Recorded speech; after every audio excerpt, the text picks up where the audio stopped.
Bonjour, nous parlons aujourd'hui de la moulaya. En Irak, al-moulaya est la femme qui vient aux obsèques des femmes afin de réciter la poésie de sa voix rauque et triste. Et cette poésie populaire est écrite et extraite de manière ordonnée, de sorte qu'elle fasse pleurer tous ceux qui l'entendent.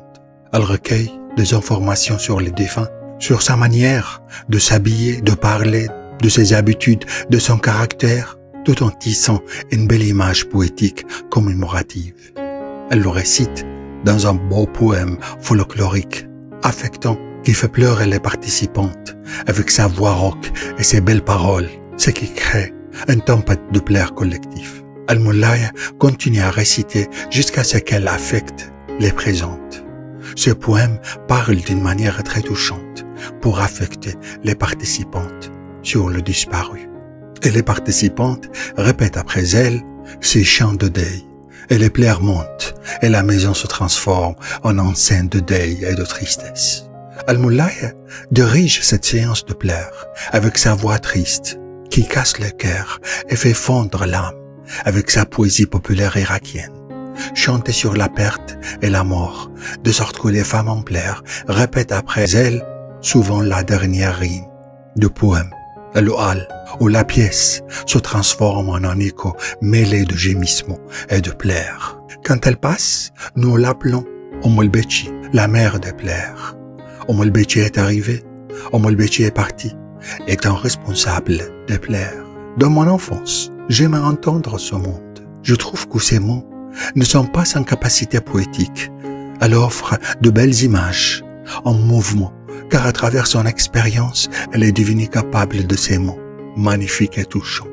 Elle récite et fait répéter le public après elle. Je les entendais pleurer, que ce soit dans l'obsèque ou à son anniversaire.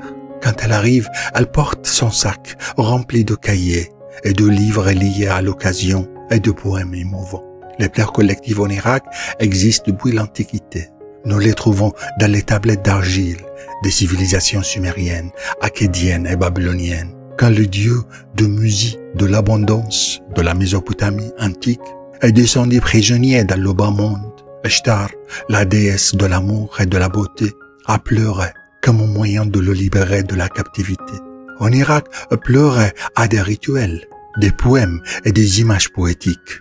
Cet héritage se transmet de génération en génération. Cet environnement fait de cette profession un statut social important.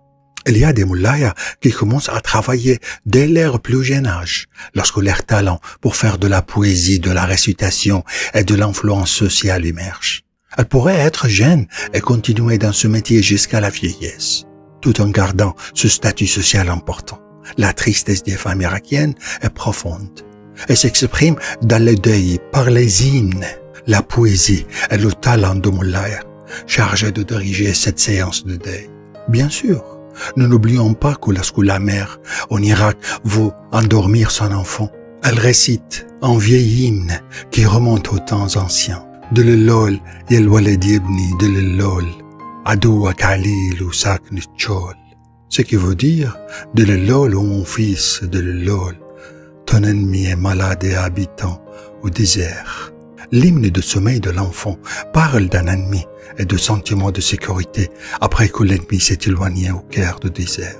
La tristesse est héritée, que ce soit dans les poèmes, les chants et même dans l'hymne de sommeil des enfants. Et c'est cette tristesse qui a fait naître ce métier de moulaya. Merci.